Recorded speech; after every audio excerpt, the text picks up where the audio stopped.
So with that, the purpose of today's lecture is how to actually get to where you want to go and where you're needed most. You've spread the news, and the news is always saying that we're going through massive transformations of various kinds. We're going through political transformation. We're going through climate transformation. We're going through people transformation. We're going through technology transformation.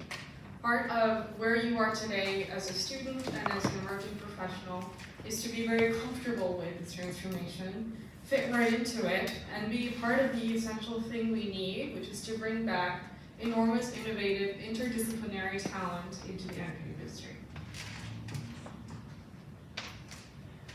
So with that, the goals for today, hopefully you walk away with these three things.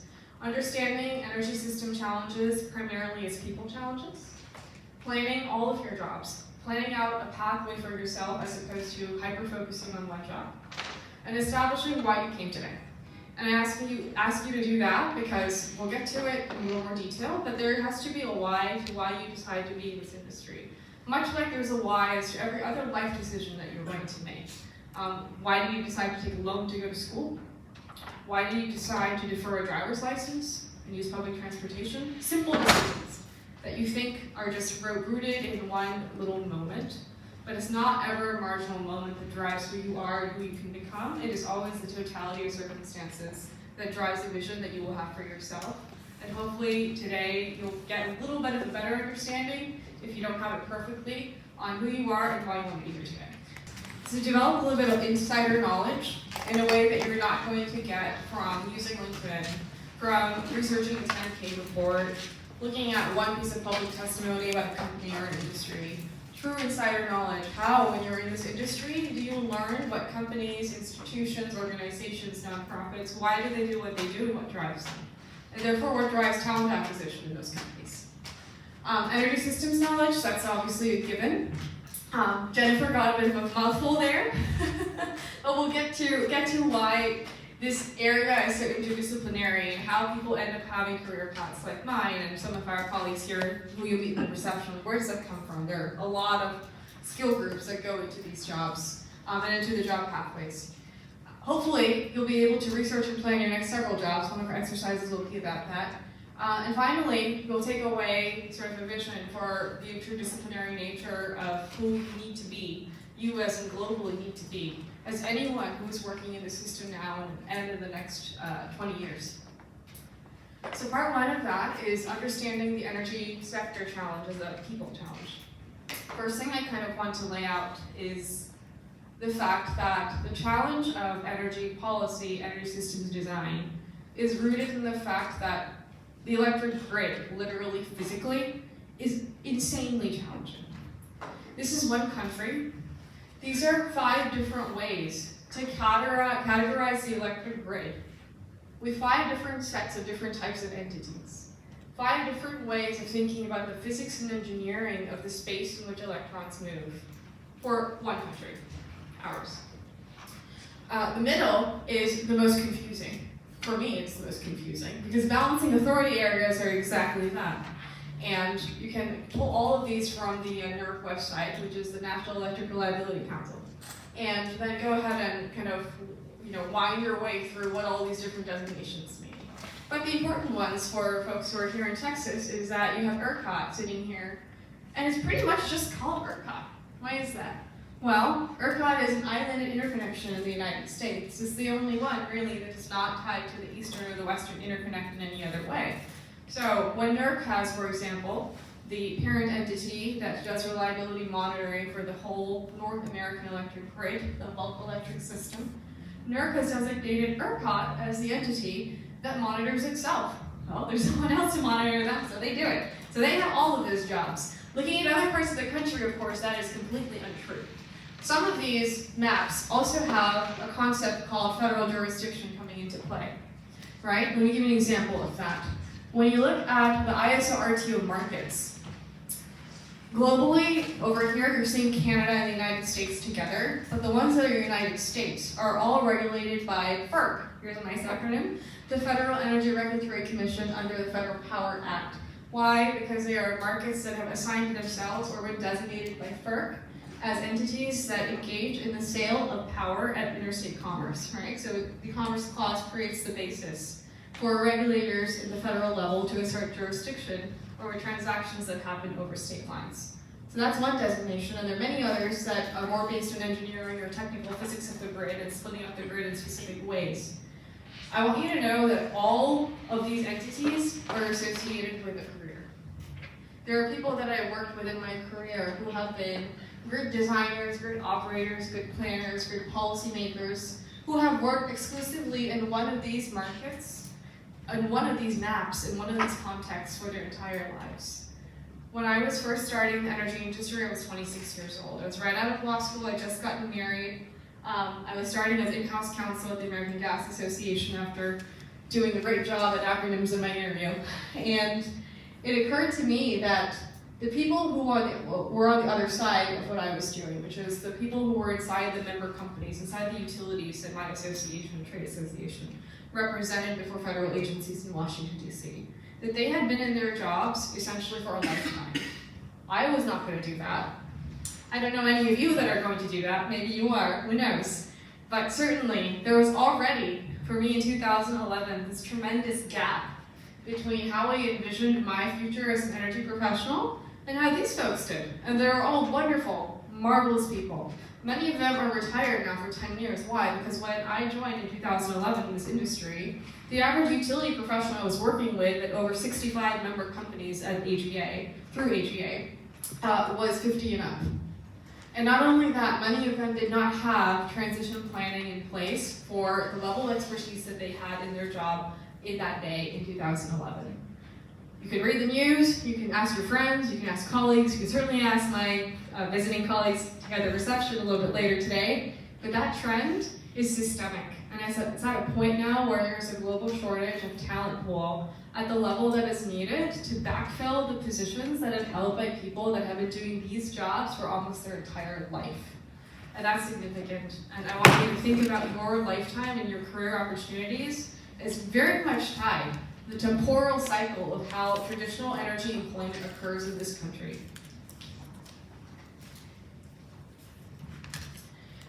All right, and so getting back very timely, I guess I did these slides well on purpose. So this one is from a World Economic Forum report from 2023, April. And skills shortage appears in every single one of these buckets. I'm not gonna read the text, you can read that for yourself, but electric power, renewables, oil and gas, the consumer segment, skills shortage is everywhere. And in two of those, power and oil and gas is number one. If that's not already telling, the thing that's even more telling is that the talent shortage is actually at the same level of significance in our time as infrastructure, right? So transmission, distribution, poles and wires and transformers and conductors and regulators. Supply chain. All the stuff that goes into a battery, all the stuff that goes into a new power plant combustion turbine engine, all the stuff that's going to be needed to create an SMR future in the state of Texas. Supply chain, on top of talent, on top of physical equipment, on top of all the other stuff that comes after that, permitting, licensing, financing an actual project, developing the rights to land, minerals, resources needed to sustain something permanent that provides a new or a consistent source of energy, they're all kind of piled on top of each other. That is very significant, and that is why you have, at this point, global recognition that the crisis is here. For someone like me who started in this industry nearly 20 years ago, I felt it then as much as I feel it now. And that's because there really was truly no one in the middle.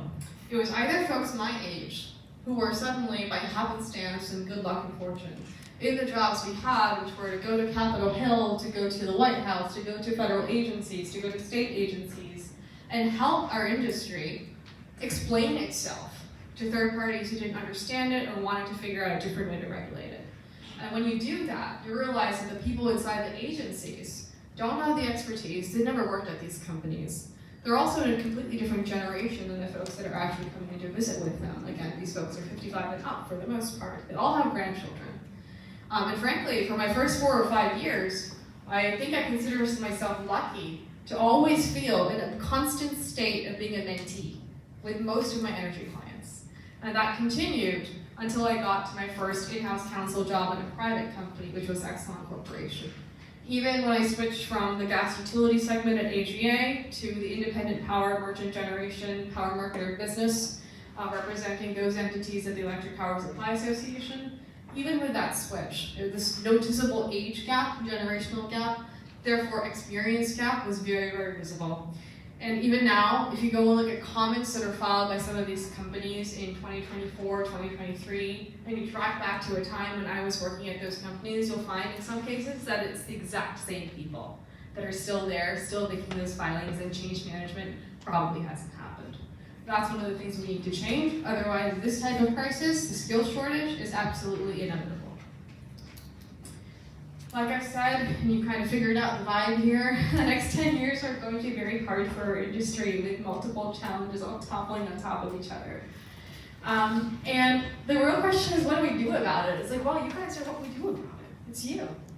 And where do we need you? We need you everywhere.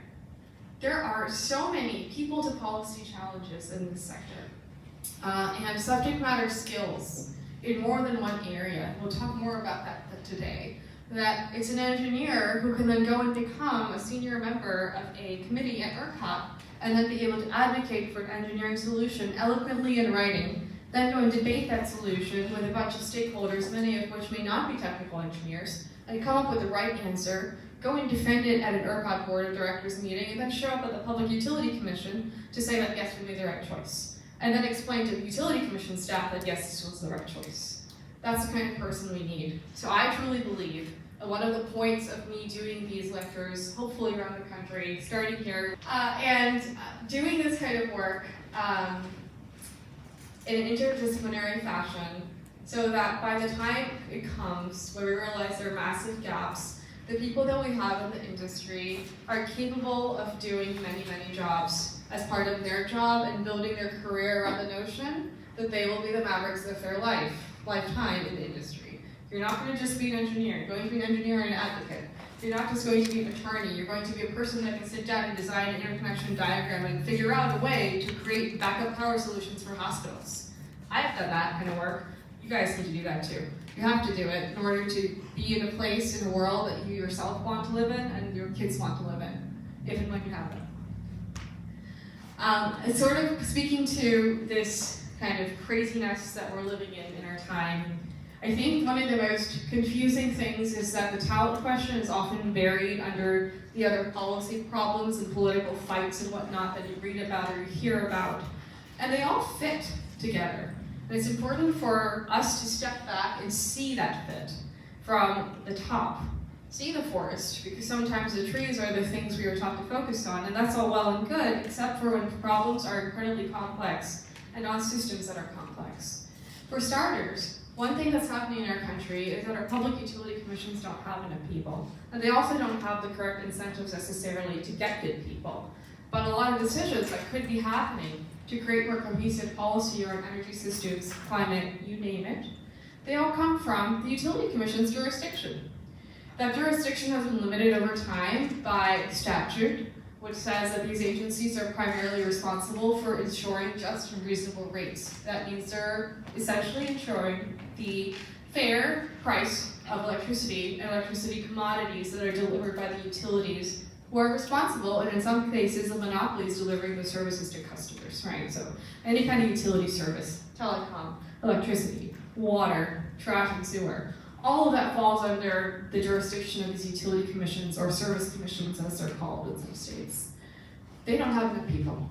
They need more people. So as you plan your careers, please think about either a stint at the utility commission, consulting with the utility commission, learning at least what they do, and then planning a mission for yourself outside of that agency or that body. That helps that agency fulfill its mandate and also fulfill its goals, which are beyond the mandate, which often come from political direction, right, like from a governor's office. Help them fulfill their mandates in creative ways that embolden you to be the best you can in the job you have. Another piece here that is just also just crazy overlap. You all have heard about this in Texas 3 days ago. You should go look for it if you haven't yet. Item 5 is a reference to a report made by Pablo Vegas, the CEO of ERCOT, at a board of directors meeting, describing the intense electrical load growth that is going to happen in this state, right? And if you haven't seen the news yet, well, the upshot of that news is on the board. We have a lot of risk coming to not be able to actually supply the load growth coming in the state. However, in that same deck, there's also a slide that says that Texas is much better than all the other markets at actually interconnecting new resources, at actually building new things. Whereas other places where we have massive population centers like California, there is an over sort of imagined idea of how fast we can move on things like connecting new resources, building new lines. And what's happening as a result of that is you have massive chaos in the number of interconnection customers, which means the entities that are trying to connect the existing grid, showing up with a complete mismatch of how much transmission and how much capacity and how much equipment is actually available to get all of those customers going.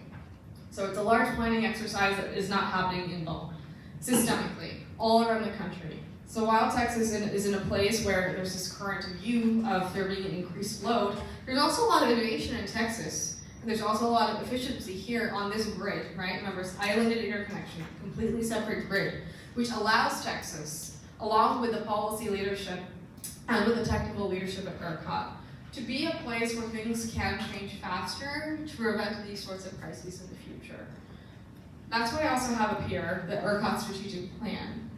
I've also heard about an hour ago from a utility executive here in Texas, and I'm allowed to say this part, that in the next 2 to 5 years, this utility needs to hire over 2,000 people because of this. So when you see a grid operator have a strategic plan, and that plan says that they desperately need people, you should immediately assume, and you will be correct, that the customers that connect to the grid and the folks that are on the stakeholder committees that actually go to these grid operators meetings, they also need people. And they may need them in places and in contexts that may not be at all clear from a current job posting or a current vision that the company has. But the need is there. And whenever it shows up, you should be prepared to jump in and snap up not just whatever job opportunity is available, but create the framework for the job you know that utility or that independent company, non-regulated company, nonprofit, whatever it is. Have a sense in your head of exactly what it is that you could do in that space, because there's a mirror need for talent and for innovation that mirrors whatever it is that is the highest level of regulated entity in that electric market, right? So whether it's an electric grid, and several grid operators working in a large common area like the PJM interconnection, that's the mid-Atlantic area of the country, there's always going to be synergy across these different levels of need. And they will cascade at a point where there will be competition for the same person across multiple different types of entities in that food chain. This one's interesting. I found this one yesterday when I was researching some kind of like interesting facts about utilities in particular seeking to win the battle for talent. The energy industry has an image problem. Though a high-tech industry, public perceptions do not reflect this reality. This to me it really resonates, and it doesn't resonate in the present, but it resonates in the past, in the sense that back in 2011, when I started in this industry, natural gas hydraulic fracturing had just become very, very real, specifically horizontal drilling, which allowed a gas production company, instead of popping down 15 or 20 vertical drills in one singular direction, to take the same drill bit horizontally and do a radial frac around the entire location of a single site to create an incredibly high efficiency output of natural gas release. From hearing me say this in the room, one would think, oh, instead of just picking up that rig and going over and over again and slamming the ground over and over again at multiple singular vertical points, it's so much more efficient, faster, quicker. Is it even environmentally better to have a radial drill go and do a 360 in the same area, and you don't need to go down again and create another disruptive space? You don't need more permits, you don't need to clear more land, you don't need to remove more vegetation. You would think that. That wasn't the reality at all.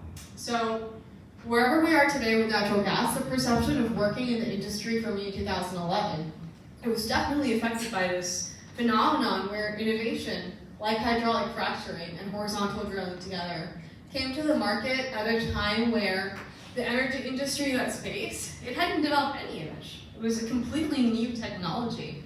So there wasn't a public message. And at AGA, I was actually responsible. I worked for this lovely woman, Paula Gant, who's now at the Gas Technology Institute, and in the interim career worked at the Department of Energy as an undersecretary.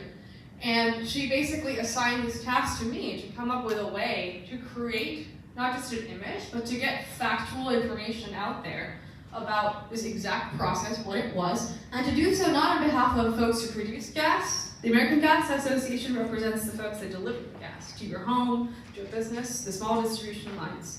When you're not the entity that's doing the new technology approach, but you're the entity that's on the receiving end, you're the end user of that technology, you're the end user of that perception, that's a pretty powerful place for people to engage.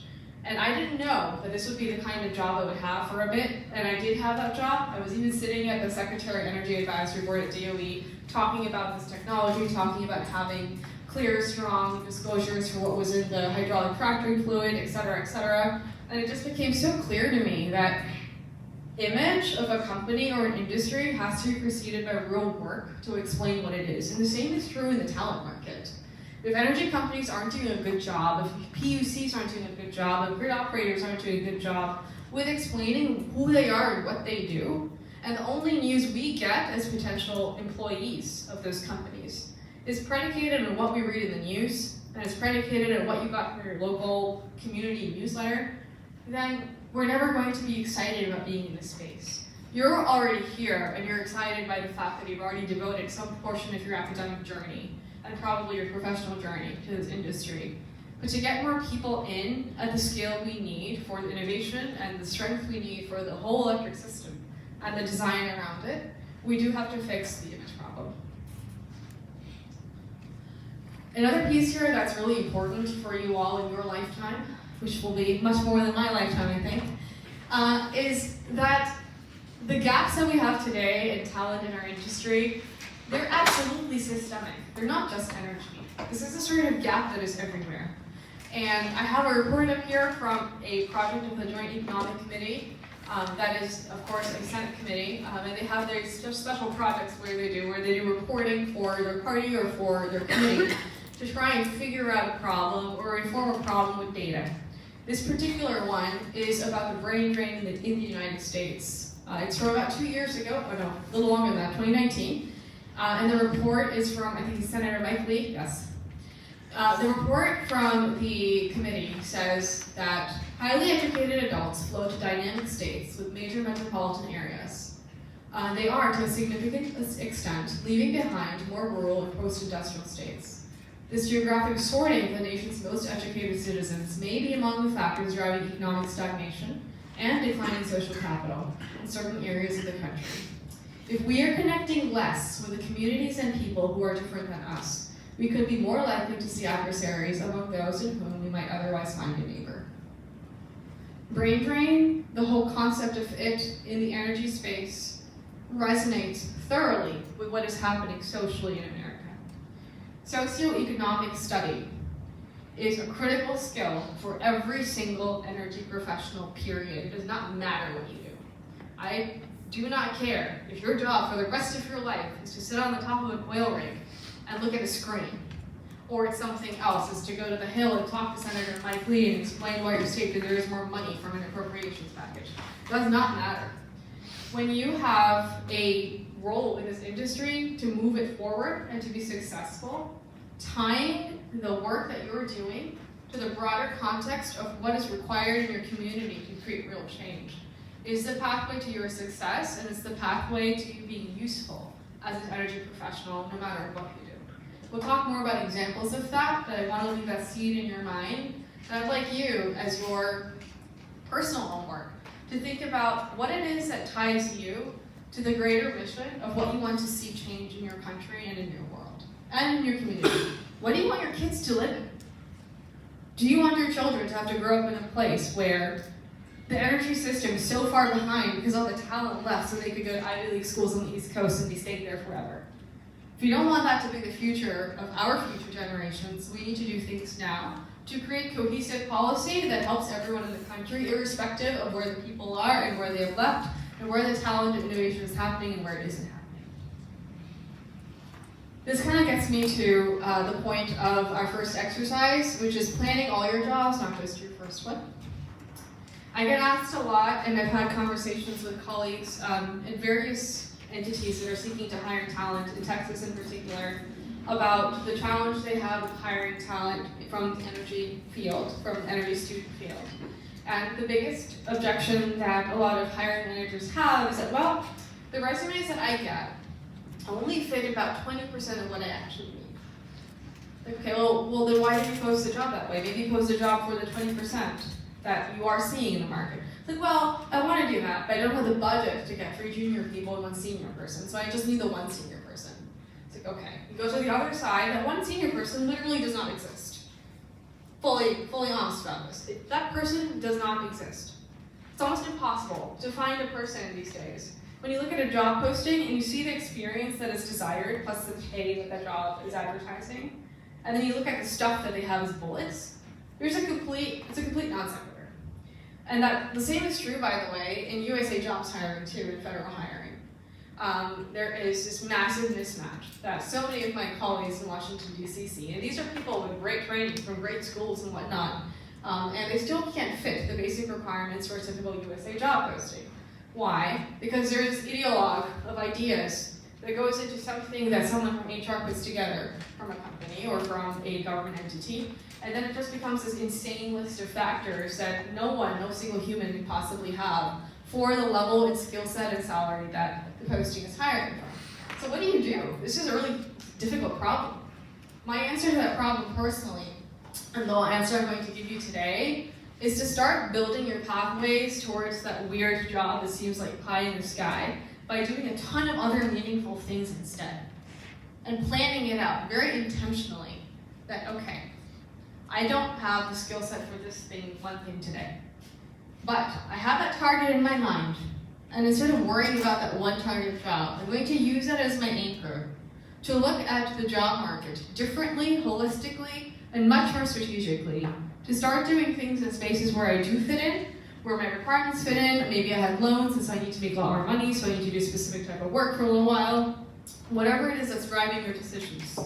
Think of your dream job as an anchor that will lead you to whip yourself out into the universe and end up doing the most amazing jobs possible. That's what this looks like. It's a 360 view. I don't think I've ever written this down in one slide, so you're the first student group that's actually gotten to see how my head works. When I was a law student, I was not yet a citizen of the United States. So that meant that I was excluded from the things that otherwise top academic students could do. I could not work for the United States federal government. I could not work for this great place I got an internship at but then had to refuse, called InQtel, which is this really cool nonprofit entity that works with the CIA and reviews technology and technology appropriations. I couldn't do honors programs inside federal agencies, so I couldn't go do the DOJ Fellows program. My classmates could, I couldn't. I was a green card holder, but I could not do these other amazing, cool things that were open and so obvious as a place for me to start in the industry. So what did I do? Like, all right, well, I really want to work at this type of company someday. So I had this idea in my mind. And then from there, you get to like, okay, if I can't be the person that's inside a utility system because that job requires me to not have a green card but to have citizenship, what can I do to work in the space around it? And that is how I got trade associations as the place that I started in the industry, which was not just an afterthought after all, it ended up being the most significant part of my career. It truly was the most insane, well-exposed, professionally just fire hose-like experience of my life. To work in a trade association smack in the heart of Washington, D.C., steps from the Capitol, and be able to represent, not 100, not 200, in that time frame, 350 companies in 5 or 6 years of working at 2 different trade associations. build an insane reputation, file 100 regulatory comments before 7 federal agencies, go and lead member companies on technical issues in proceedings at the Office of Management and Budget and OIRA, which are White House entities, and figure out national policy on infrastructure permitting.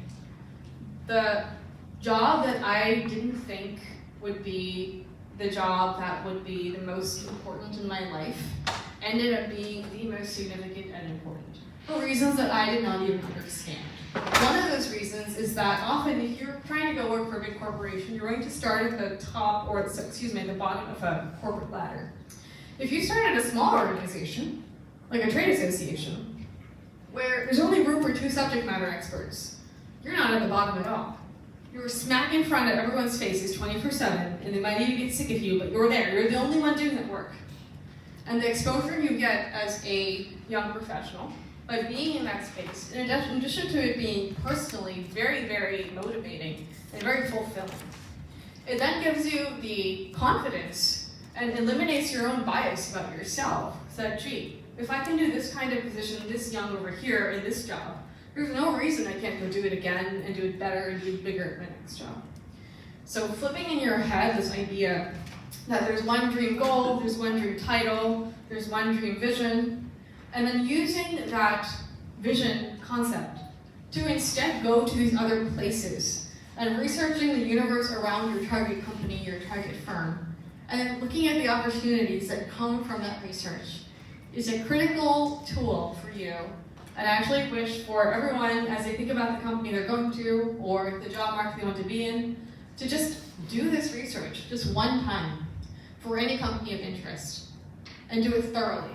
You will find that you will learn so much that you will never ever learn from any kind of public report released by that company or entity itself. It's basically impossible.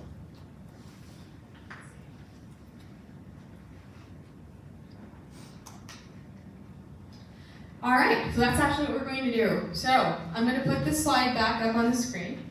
If you have a company or an organization you're already working in, try to mind map your way into thinking about where else or what other related fields or interest groups or entities or companies or affiliates that company or entity is related to. And try and create like a vision for yourself on where else you could be working or what else you could be doing that eventually either gets you into a top leadership job at that company or ends up becoming an alternative career pathway or a parallel pathway that can bring you closer to that company someday. So just pick anything random you want or pick something specific. And I'll give folks like 5 to 7 minutes, and then after that, we'll just have a couple of people come up and draw it out. And meanwhile, I'm going to draw mine. So I chose Norfolk Southern Railroad. I know absolutely nothing about trains, okay? My husband does. I guess instinctively I chose it because he works in railroad safety. But I myself know absolutely nothing about trains. What I do know is this thing on the screen up here. So what did I do? All right, if I want to get into Norfolk Southern Railroad someday with zero experience today in that business, here are some ways I can go. Looking at that map, who does our media, right? If I want to get into a comms role, or a comms adjacent role, or even a PR role, or even the strategist role inside the company, media company. The railroads have it really hard. One accident in 10 years can make or break them, like many industries that are high risk and originally public utilities. You go to the media company, the foundation that does their safety videos for children, you go work there, you show up in front of a railroad executive at the company 3 years later, you will get hired. Another pathway are the regulatory pathways. PHMSA is the Pipeline and Hazardous Material Safety Regulator right here. They are a part of the Department of Transportation. Rail safety is actually regulated by the Federal Railroad Administration. And PHMSA is pipeline safety. Well, why are they related? Well, it turns out all common carriers have some pretty darn common ways of being regulated by the federal government. Whether you get a job at PHMSA, you get a job at FRA, or an adjacent agency like NHTSA, you have a pathway to become a safety professional inside the railroad company. Here's a weird little path. If you follow some of where the executives go and where they've been, or where some of the in-house counsel go, you'll see that there are very interesting pathways into a company that are different. This is the Minority Council Corporation of America. Might have got one of those letters wrong, not my favorite acronym. But they are an association that's dedicated to diversity in the legal profession inside companies. So if you go work there in a leadership or a staff position, and these folks have a program that actually looks to hiring from affiliated associations and talent pipelines that specifically focus on D&I recruiting. See if there's a job there. Even if that doesn't directly lead you, you will absolutely meet people here that are connected to there, because the person that was the general counsel of this organization wound up by working at PHMSA, straight inside Norfolk Southern, okay? Over here, lobby associations, fantastic places to get into new industry. You gotta learn it on the ground, and it's the association for the railroad itself, but it's not just that. It's also the association that represents, the firm that represents the association that represents them.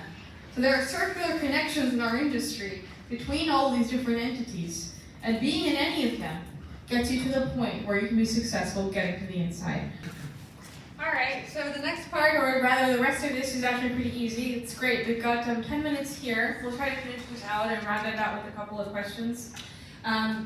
When I said establish why you are here today, I wanted to get to this point that hopefully this exercise has drilled in the notion that by going through this in your head as you planning a lifetime and understanding phases of your career rather than hyper-focusing on just one entity, it goes to something about who you are as a person and what will drive you to end up doing your best work. I like to describe career growth and career success not as you chasing after stuff. If you feel good about yourself in your industry, the career will come to you. It will literally gravitate you to you, magnetize around you, right? Like electrons around the nucleus. Sorry for the incredibly nerdy reference, that's not it. But that's what you want. You want to be in a position in your life with all the other crazy things that are going to happen to you in your lifetime, right? Personal things, financial things, moving cities things, political things, all sorts of things are going to happen. To feel centered in this way, right, like the core of an atom, is important. And people ask me all the time, how the heck did I get to where I am? I'm not even 40 yet. This is how. This is my law school personal statement. I've also never put this on this slide. This is a statement I wrote in 2008 in my last semester at the University of Pennsylvania. And it was in the Common App, which was the system at the time for collecting statements and send out. Do you still have that now? Are there Common Apps? Yes? Yeah? Okay, I'm old. But I'm going to read parts of this to you. All right. So like I said, green card recipient. I went to New Delhi for my first degree, college degree, New Delhi, India, after growing up in the United States and going to school in the United States in Bethesda, Maryland. So the context is that I got there to India, to my first university education there, and I learned that, gee, there's a lot of stuff that doesn't work well here. Systemic mechanisms will exhibit positive performance if its members have the requisite diligence and patience to manage them and the awareness and initiative to reform them. Above that, it says, what systems am I talking about? Things like accountability of public agencies, impartiality of courtroom procedures. It turns out, while I was there, I was not alone in my effort to circumvent my problems. During my student government elections at the beginning of the second year, I witnessed a lot of apathetic dialogue with my peers towards student politics. I saw the folly of my self-imposed and unproductive isolation from the system. I realized that my own inaction was detrimental to my personality and to the quality of my life. I needed to be the same person I was in Washington, D.C. I then ran successfully for student office and chose to use my perspective as an outsider to turn things around from the inside. Enforcing rules and regulations, securing misplaced departmental funds, triple-checking records, tackling bureaucracy. Patience and persistence helped me work a system that appeared non-negotiable. Another piece of what I did while I was there is I got to do a lot of research work with grassroots organizations and what were known as civil society organizations in New Delhi, trying to do things like ensure that people got their food stamps. And by doing that, it came to the realization that it was not only important for me to not be apathetic, but that being in the systems that I think need to be fixed because they're not great is critical to me being able to enjoy my life and ensure that I enjoy being in the space that I'm living in. Ordinary citizens, flawed systems, extraordinary change. These people gave me a newfound desire to be proactive. I now live and work by the assertion that proactive beneficiaries are a necessary condition for efficient and sustainable systems. The legal system is subject to deep entropy, as are so many other pillars of modern civilization, and it is my responsibility to contribute personal energy towards its preservation. That was me in 2008. I read this like yesterday, and I was like, wow, what? And then you start to realize that there are things that drive you that are deeper than the job search, and they inculcate your personality and create a magnetism that you want to go and solve problems. And when you see other people who are so much less fortunate than you, which was the case for me living in New Delhi, being in the same space and doing the same stuff I wanted to do, or the same stuff I thought wasn't possible before and I think it's possible now, it carries with you through a lifetime, right? And it also carries with you through spaces where you feel like you didn't get the job you thought you wanted, and it ends up being that the thing you did instead of that job is so darn successful because you came to it with a conviction that is entirely yours and no one can take it from you. And I want you to keep that in your head because this is also a job market that is really hard and incredibly impersonal. Most people in my position who have just left Tesla and started their own company are not doing free lectures at schools like this, right? Why are they doing that? Well, they're already focused on their next gig. They're focused on their next consulting agreement. They're focused on doing their next big thing. And I'm out here doing this work because I realized that after being in this space for so long, the things that people think made me successful are not actually the things that made me successful. And it's so critical to share that with you because you are going to get swung around in the job market, whether you like it or not. And it's a hard time for everyone. Interest rates are terrible. The country's politics are not great either. Everyone is fighting and bickering about everything. And it's going to get worse. So for you to have that conviction and for me to feel like I'm doing what I need to do, which is enjoy the world I'm living in by making sure I actually contribute to it. Being here today is as important to me as an investment in myself as it is an investment in you. Group exercise 2, which is our last one. I'd like you to do the same thing I did in the past 24 hours, which I'd like you to think about the last personal statement you wrote, or a mission statement you wrote for a scholarship program. Anything you've done, really, right? Whether it was from college, whether it's for the next program, whether it's something you said in a cover letter for a job interview, and just write it down and try to connect those dots about what it is that in your personal beliefs, your personal vision, your personal objectives, ties you or will tie you to your career and how you live your life. But yeah, a couple takeaways here, right? So the things that you learned today, for sure. The energy challenge is the people challenge. We need great people. We need great interdisciplinary people. That reminds me, sorry, were you a physicist or just a maths person? Mathematics. Okay, got it. But do you know the second law of thermodynamics is entropy? Yes. Cool. All right. See, I know that. I wrote about it in my personal statement in 2008. I have always been a person that read in fields that were not the field I was studying in. That's my natural state. I did not know, as a college student applying to law school, that I would ever be in the energy industry. I just kind of fell into it because of the green card thing I told you about. And the thing is, though, that if no one is teaching you to be this type of person, and you don't feel like you are naturally inclined to be that kind of person, become that person in ways that are personally enjoyable to you. So that when you're in this moment, and there is a giant position above your head, and tons of, atrophy on one side and entropy on the other, you can be a person who uses skills that you know from the way that you read and think in an interdisciplinary fashion, and apply it to the context of the thing that is actually needed in the position or in the gap that you need to fill. That is how I have thought of myself from being a young person to now. And what I read on the side in my life, when I'm doing all energy stuff at work, is poetry. I'm also a classically trained dancer. I do Kathak and Bharatanatyam. Both are highly mathematical dance forms. And in addition to that, I play the piano. I love art. I love music. And I read lots of books about physics. Not this kind of physics, quantum physics. Right? Quarks and all that stuff, the EPR paradox, all that stuff. So these things play into your life in weird ways that you may not understand in a moment, but your brain gets it. Your brain is actually a lot smarter than you are right now sitting in this room. We have deep conscious processing power that we build like we build our bodies for running by cross-training in a gym. We build our brains the exact same way. When people ask me if I'm tired after all of the craziness and chaos of my life, I say no, I'm completely energized. It's got nothing to do with what's happening in my day-to-day. It's because your brain literally exercises itself. It develops new pathways in our basal ganglia, sitting here at the back of our heads. When we do things outside of the context of rote, repetitive things that we are compelled to do every day in a career, in an academic environment, in a home environment, yada, yada, yada.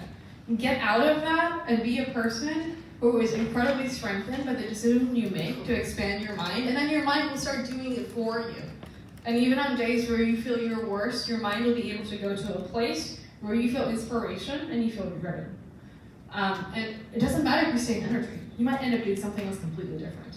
That's okay with me. I'm not gonna feel bad. I just want to make sure that we have more happy people who really get it and they feel personally driven to make a change in their world and also feel good about themselves every day. We need more of those people. The energy, talent gap is surrounded by a socioeconomic gap, which is of course engulfed in this giant political ideology gap in our country. And if you look at those people, they don't look happy. That's one of the main things that I see when I see politicians up there railing about a single issue, right, one issue. So I don't think that they're very happy. And the more people we have that train their brains this way, the better society will be, regardless of how many strange and irrational individual decisions are made by individuals across a set of lifetimes. I truly believe that. In some senses it's data, in some senses it's history, in some senses it's like the cycle of everything that happens in nature.